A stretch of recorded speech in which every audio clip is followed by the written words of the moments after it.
It was the Thursday before Thanksgiving, and the house smelled like the cinnamon candles my daughter-in-law bought in bulk from some boutique shop downtown. She always did that, filled every room with scents that weren't hers to fill.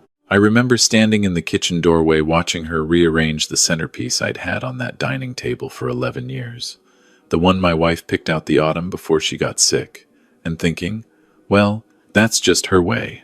I told myself that a lot in those days. That's just her way.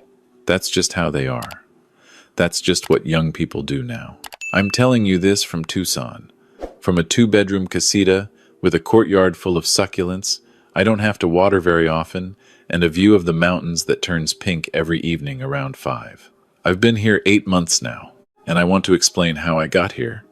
Because it didn't happen the way most people would expect. It didn't happen with a fight, or a lawyer, or anyone raising their voice. It happened with a sealed envelope on a kitchen counter and a drive west that I didn't stop until I crossed into New Mexico. But I'm getting ahead of myself. Let me start where it actually started. My name doesn't matter. What matters is that I'm 63 years old. I spent 31 years as a civil engineer for the same firm in Columbus, Ohio. And when I retired at 61, I owned my home free and clear, had a pension that covered my modest needs, and had more square footage than one person reasonably requires. 4 bedrooms, a finished basement, a 2-car garage, the house where I raised my son, where my wife spent her last 2 years, where I figured I'd grow old the way you're supposed to, slowly, comfortably, surrounded by the things that meant something. My son was 34 when he called me about the situation. That's what he called it. The situation. He and his wife had been renting an apartment in the short north for 3 years, and the rent had gone up again, and they had the student loans and both car payments, and honestly, Dad, it's just not sustainable right now. You know how it is. I did know how it was. I also knew that my son made a decent salary in pharmaceutical sales, and his wife worked in digital marketing, and between the two of them, they brought in more per year than I ever had at their age. But I also knew they had developed certain tastes, the weekly date nights at restaurants, where the entrees cost $40, the weekend trips to Nashville and Chicago and Charleston, the subscription boxes, and the gym memberships, and the car that his wife had to have, because it had heated seats and a panoramic roof, and she couldn't be expected to drive something without those things. I didn't say any of that. I said, well, there's plenty of room here. Why don't you come stay for a while? Get your feet under you. A while turned into 3 years. And I want to be fair about the beginning, because the beginning wasn't bad. There was noise in the house again, which I hadn't realized I missed until it was there. My son would come watch football with me on Sundays. His wife made dinner twice a week, real dinners, and we'd sit at the table I hadn't sat at for family meals since before my wife passed. My grandson was born 14 months after they moved in, and I will tell you honestly that the first time I held him, something that had been closed off in me for a long time opened back up. So, the beginning was good. I want to say that clearly.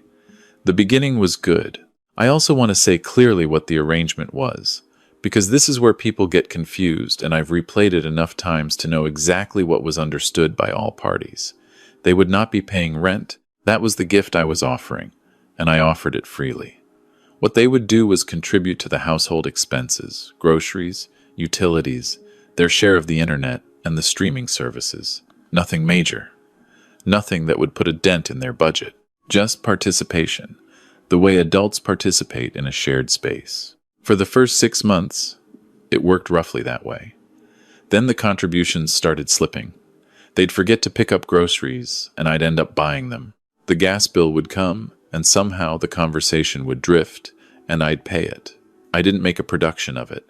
I'm not a person who likes conflict. My wife used to say that about me, that I'd rather absorb the hit than cause a scene, and she wasn't saying it as a compliment.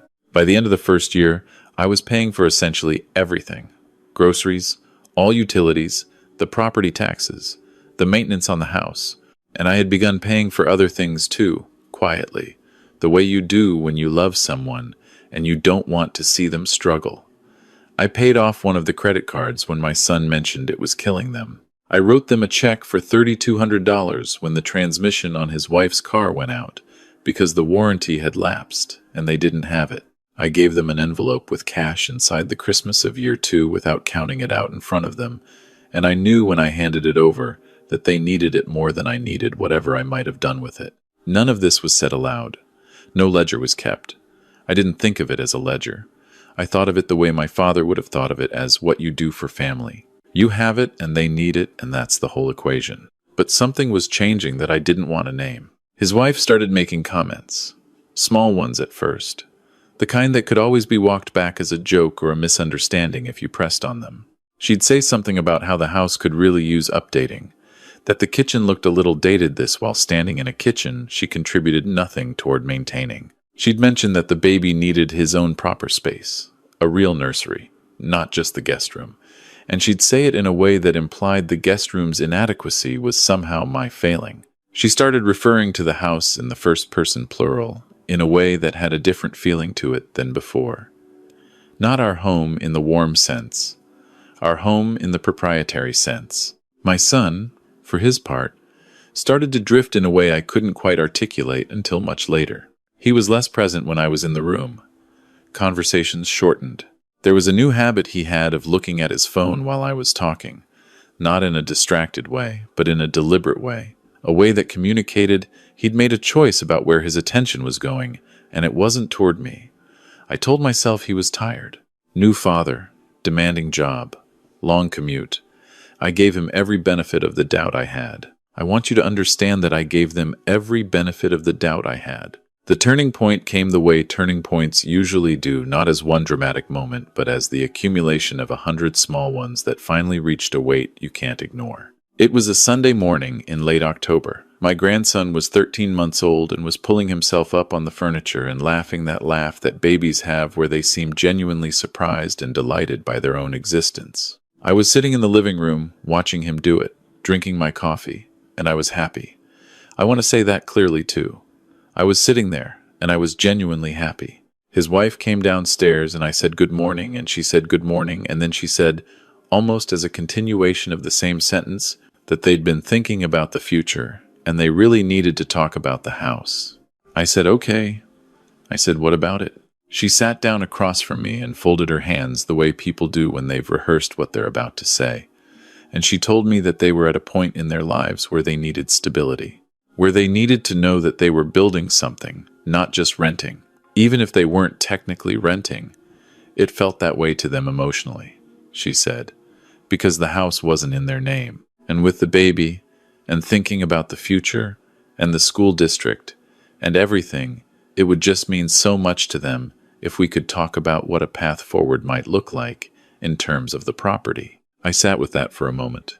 I said, I'm not sure I understand what you're asking. She smiled the way people smile when they believe they're being very patient with someone who is being deliberately obtuse, and she said that it would ease a lot of anxiety for both of them if we could look at adding their names to the deed. Or, she said, and she said it the way you'd mention a perfectly reasonable alternative you've thoughtfully prepared, we could talk about me transferring the property to them outright, and I could simply remain living there as long as I needed to. I looked at her for a long time without saying anything. She said they weren't trying to push me out. Of course not. They just wanted security. I said I needed to think about it. She said, of course, take your time. And then she picked up my grandson and went to the kitchen, and I sat there in my own living room, in the chair I'd owned for 17 years, and I felt something shift that I couldn't shift back. I didn't say anything to my son for almost a week. I turned it over and over. Maybe she had a point. Maybe I was being selfish, holding on to more house than I needed. Maybe the right thing for family was to extend a generosity I hadn't yet extended and trust that it was the right thing. Then I talked to my sister. She lives in Portland, and she's the person in my life who tells me the truth even when I've specifically asked her not to. I called her on a Tuesday evening from my car, parked in a grocery store lot because I'd started having private conversations from my car because I no longer felt entirely private in my own home, and I told her everything. The living arrangement, the 3 years, the contributions that hadn't happened, the credit card, the car, the Christmas envelope, and then what his wife had said on Sunday morning. My sister was quiet for so long that I thought the call had dropped.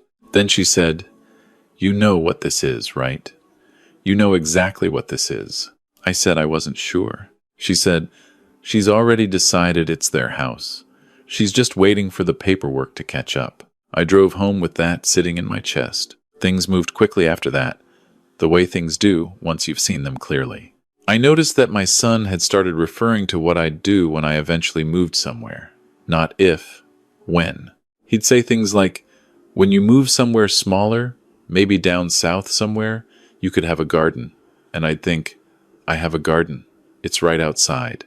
But I'd let the comment sit there because I was still, even then, even after everything, trying to find the interpretation that didn't hurt. His wife stopped asking my opinion on things related to the house. She'd make decisions about what to do with a room, about contractors she'd called to get quotes on updates, and I'd find out as a courtesy, not a consultation. She bought a rug for the living room that I hated.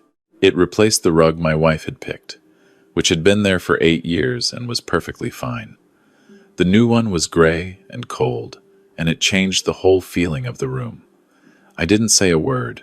My son and I used to watch the game together on Sundays. Somewhere in year 3, that stopped happening regularly, and I couldn't point to the day it stopped.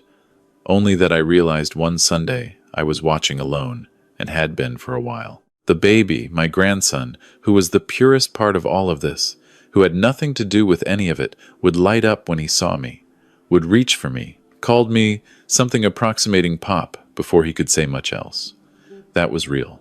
That was mine. I'd carry him around the backyard, pointing at the birds, and he'd grab my finger, and I'd think, whatever else is happening, I have this. I can hold on to this. It was the first week of February when it broke. I'd gotten a call from an old colleague who had moved to Tucson after retiring, a man I'd worked alongside for 20 years. And he'd been telling me for 2 years that I needed to come visit, that he'd found something out there he hadn't expected to find, a kind of spaciousness that he didn't know how to describe except that it had changed him. I dismissed it the way you dismiss things that sound like they might require you to change. But I called him back that week and we talked for an hour, and when I hung up I sat for a while thinking about what spaciousness might feel like. That evening I mentioned it at dinner. I said I was thinking about taking a trip to Tucson in the spring. Just to visit, I said. A few weeks, maybe. See if I liked the climate. The table went quiet in a specific way. Not the natural quiet of people thinking, the loaded quiet of people managing a reaction. My son said, well, what would you do out there? I said I wasn't sure yet. Maybe look around. Maybe see what the cost of living was like. Maybe think about whether I wanted a change of scenery. His wife excused herself to check on the baby. My son looked at the table for a moment and then said, Dad, are you seriously thinking about leaving? I said I was 63 years old and I was thinking about it. Yes. What happened next is what I've thought about every single day since. My son leaned back in his chair. He rubbed his face with both hands the way he does when he's frustrated. And then he said, and I want to be precise about this because I have not misremembered it, he said, I mean, honestly, Dad, what's the point? You're retired. You don't really have a purpose anymore. And if you're just going to be wandering around somewhere by yourself anyway, at least here you're useful. You watch the baby. You keep the house going. Out there, what are you even going to do with yourself? The room was completely still. I heard his wife's footsteps upstairs. I heard the baby say something and then laugh at it. I heard my son's words again, exactly as he'd said them. What's the point? You don't really have a purpose anymore. At least here you're useful. I looked at my son's face, at this man who I had watched come into the world and taught to ride a bike and sat up with through 3 rounds of the flu and 2 broken bones and a heartbreak in college that I thought might undo him. This face I knew as well as my own, and I thought, he meant that. He said it casually. The way you say something you've been thinking for a long time without realizing you were thinking it. Not a cruelty deployed in anger. Something worse, a cruelty that had become so comfortable in his mind that it came out like conversation. I said, I'm going to go sit in the backyard for a while. He said, okay, like nothing had happened. Like he hadn't just told his father that he had no purpose. I sat outside in the cold for almost an hour. The stars were out. It had snowed 2 days before, and there was still a crust of white on the garden beds. I sat in the chair I always sat in, and I looked at the yard I had maintained for 11 years. The oak tree my wife had planted the year we moved in. The perennials she'd put along the fence line that came back every spring whether I tended them or not. I thought about my wife. I thought about what she would say if she were sitting next to me in the other chair. She'd be cold. She always ran cold. She'd have her hands wrapped around a mug, and she'd say something practical. She always cut through to the practical thing when I was circling. I think she'd have said, "Well, now you know." And sitting there in the February cold, I thought, yes, now I know. But knowing and acting are two different things. And I spent another 2 weeks sitting with what I knew, turning it over, testing it, looking for the angle where it became something else. I am a slow-moving man. I've always made decisions the way rivers cut canyons, not with one dramatic event, but with patient, steady, certain pressure. I started making calls. I called my financial advisor first. I walked through everything quietly, methodically. My pension, my savings, what I had in the market, what it would take to buy something outright in Tucson. The numbers were better than I expected. When you've lived modestly your whole life, and you've had a steady income, and you've never been drawn to the things that drain money away, it turns out you can accumulate more than you realize. I called my old colleague in Tucson and told him I was serious about coming out.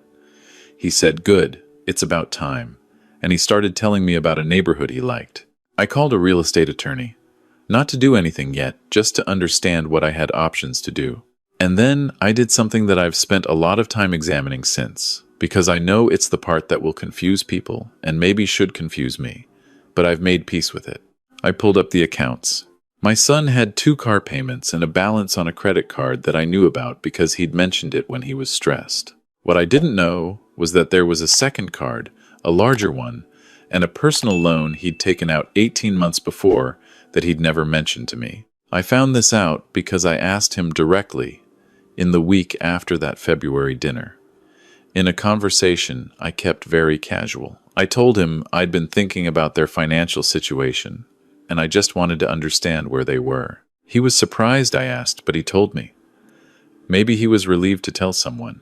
The total was not small. Between the loans, the cards, and the car payments, there was enough weight there to understand why 2 people with good salaries couldn't seem to find their footing. Now, here's where I have to explain something about the way I was raised, because it's the only way the next part makes sense. My father worked in a factory for 38 years. He never made much. But when I bought my first car and the transmission went, he showed up with his tools, and we fixed it together in the driveway over a weekend. And what he said to me while we were under that car was this: "You never let your kids carry something alone that you could carry with them, even if they made the mess themselves." I heard my father's voice a lot in those 2 weeks. I also heard, very clearly, my son's voice. What's the point? You don't really have a purpose anymore. Those 2 things, my father's voice and my son's voice, are the whole of what happened next. I want to be clear about the timeline because it matters. I made the decisions. I finalized the numbers. I went to the bank twice, and to my financial advisor once more, and to the attorney once. I arranged everything so that it would execute on a Saturday morning in March, specifically chosen because my son had a work trip to Pittsburgh that weekend, and his wife was taking the baby to visit her mother in Cincinnati. They would be gone from Friday afternoon to Sunday evening. I would have the house to myself. On Thursday, I watched my grandson in the backyard for the last time, and I pointed at every bird I could find and told him their names. And he grabbed my finger, and we stood there in the weak March sun for a long time. I'm not going to say I held it together the whole time, because I didn't, but he's too young to remember, which is either a mercy or isn't, depending on how you look at it. On Friday morning after they left, I started packing. I had already been packing in small ways for 2 weeks, things no one would notice missing, things stored in closets, books I could take a few at a time. What remained was the intentional, final work of deciding what a man takes when he decides to start over at 63. Less than I would have thought. It's remarkable how much of what fills a house is weight you've been carrying without examining it. I took my wife's photographs, every one of them. I had purchased a long flat case for them, and I had already taken them off the walls and wrapped them and laid them flat in the case, and I carried that case to the car before anything else. I took my tools, some of my books, my good winter coat and my good summer suit, and enough in between to get me through a season without shopping. I took the kitchen knife set my wife had picked out 30 years ago because she'd believed in spending money on things you use every day. I took the garden journal she kept the last year she was alive, which I had never been able to make myself throw away. I left everything else. I want to describe the house before I left it, because I've described it to my sister and to my old colleague and to one or two other people, and the description always catches in my throat a little. I walked through every room. I stood in the kitchen, where my wife had made Sunday breakfasts for 20 years. I stood in the room where my grandson slept, where there was a mobile of wooden animals above his crib and a small stuffed elephant on the shelf that I had bought him when he was 3 weeks old. I stood in the living room with the gray rug that wasn't mine and the mantel that still had 2 of my wife's ceramic pieces on it because they hadn't bothered to move those yet. I stood at the back door and looked at the oak tree. Then I sat at the kitchen counter and I wrote a letter. Not a long one. I'm not a man who runs long when something important needs to be said. The letter took me about 20 minutes to write, and I rewrote 1 paragraph twice. I put it in a plain white envelope, and I did not seal it. I weighted it down with the spare key I would no longer need. Then I went to the counter, and I set out the second envelope, the important one. I had been on the phone with my financial advisor and my bank for the better part of 2 weeks, arranging what was in that envelope. And what was in that envelope was, specifically, this: a complete accounting of every debt my son and his wife were carrying, with a notation next to each one that said, paid in full, and a date. And beneath that, a certified letter confirming that the accounts had been settled and that the balances were 0. The car loans, the credit cards, both of them, the personal loan, every single one, 0. I had also, and this is the part I am still making peace with, still turning over, I had written a check for $20,000 and placed it in the same envelope. Cash that would carry them forward. A runway, a start. Under the envelope, I placed a single index card. On it, I had written in my regular handwriting a number, not a dramatic message, not a lecture, just a number, the total of everything I had paid on their behalf over 3 years of living in my house. Groceries, utilities, the credit card payoff, the car transmission, the Christmas envelope, all of it, added up, written on a card. They would understand what it meant. I stood at the counter for a moment, looking at what I'd left. The white envelope, weighted down by the key. The larger envelope with everything in it. The index card underneath it. Then I picked up my keys, walked out the front door, and got in my car. I drove south first, then west. I had a reservation at a hotel in St. Louis for the first night, and I'd figure out the rest as I went. The sky was gray and flat all through Ohio and Indiana, and it only began to change somewhere around the Missouri border, where it started to open up and the light came through in long slanted angles across the fields. I called my sister from the road. She picked up on the second ring, the way she always does, like she's been expecting me. I said, I left. She said, where are you? I said, somewhere in Indiana, going west. She was quiet for a moment. Then she said, good, just that, good. We talked for an hour while I drove, mostly about nothing. About her garden in Portland and a show she'd been watching and what Tucson was like in March. She has a gift for talking around the edges of the thing that matters, without making you feel like the thing isn't being acknowledged. I love her for that. I stopped at a diner, outside street, Louis, because I hadn't eaten since morning, and I was hungry in the way you get hungry after an enormous amount of emotional exertion. The hungry where your body reminds you that it has been working very hard without food. I ate eggs and toast and drank 2 cups of coffee and sat in a vinyl booth by the window watching trucks go by on the highway. I thought about the envelope. I thought about the moment one of them would find it. I thought about my son's face when he read the accounting. The total of what had moved from my hands to his life over 3 years, without acknowledgement, without reciprocity, without so much as a conversation about what it meant. I thought about what it would do to him to see that number, whether it would crack something open or whether he would find a way to make it about something else. I don't know. I genuinely don't know. That's the honest answer. My son is capable of real feeling, and he is also capable of remarkable self-protection, and I don't know which of those he will reach for first when this lands on him. What I know is that when he does the math, what he owed, what I paid, what I left behind, he will understand that I didn't disappear out of cruelty. He will understand that I cleared the deck, that I handed him the conditions for a real start and then removed myself as a reason not to use them. No rent to avoid because Dad lets us stay for free. No bills absorbed by someone else.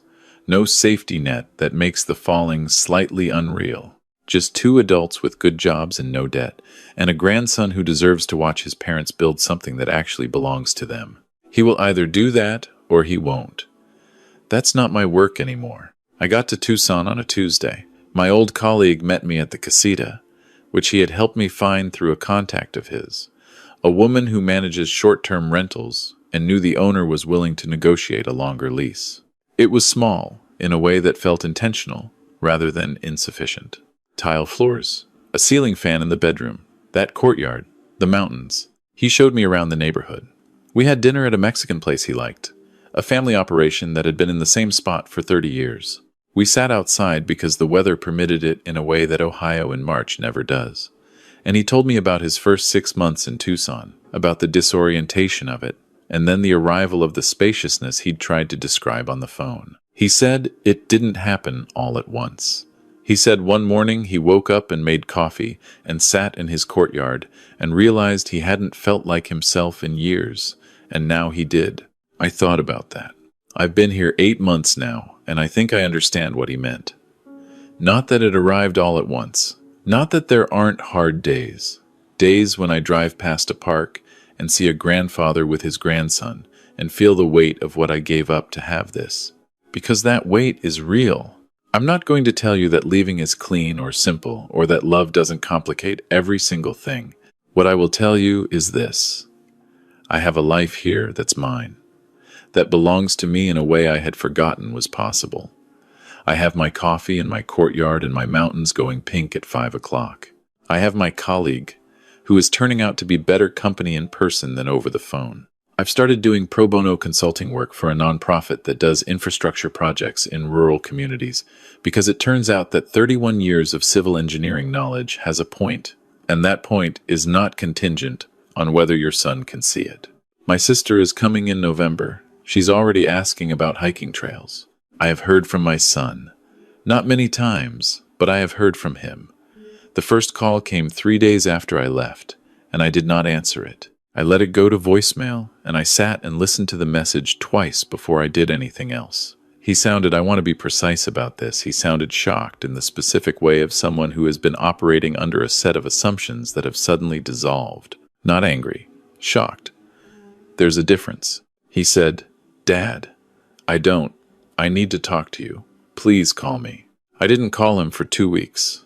I needed that time. I needed to be steady in myself before I talked to him. Because I am not an angry man, but I am a man who had carried something for a long time, and I needed to make sure I could carry the conversation without that weight spilling everywhere. When I did call him, we talked for a long time. I said what I needed to say, and I let him say what he needed to say, and we did not resolve everything, and we will not for a long time. Maybe ever. But I'll tell you the moment in that conversation that mattered most to me. It came about 40 minutes in, when there had already been a lot of things said, and my son went quiet for a moment, and then said, I didn't mean it the way it sounded. I said, I know. That's what made it so hard, because that's the truth of it. If he'd said it in cruelty, I could have put it down. It was the ease of it that I can't forget. The way it came out as just a thing he was thinking, the way it had settled into him without him noticing it settle. We are in contact.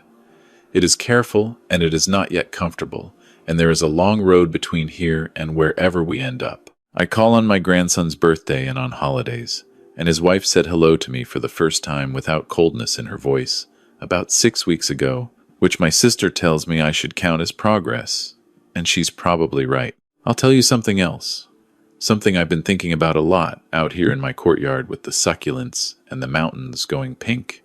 I think my son had a point in the wrong way, not the way he meant it, not the casual cruelty of it, but the kernel inside it. What's the point of you? When I was living in that house, being useful in the specific way they needed me to be useful, watching the baby, paying the bills, keeping the wheels on their arrangement, I wasn't asking myself that question. I wasn't building anything. I wasn't living toward anything.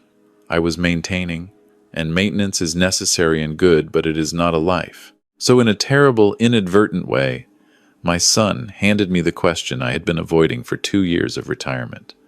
What's the point of you?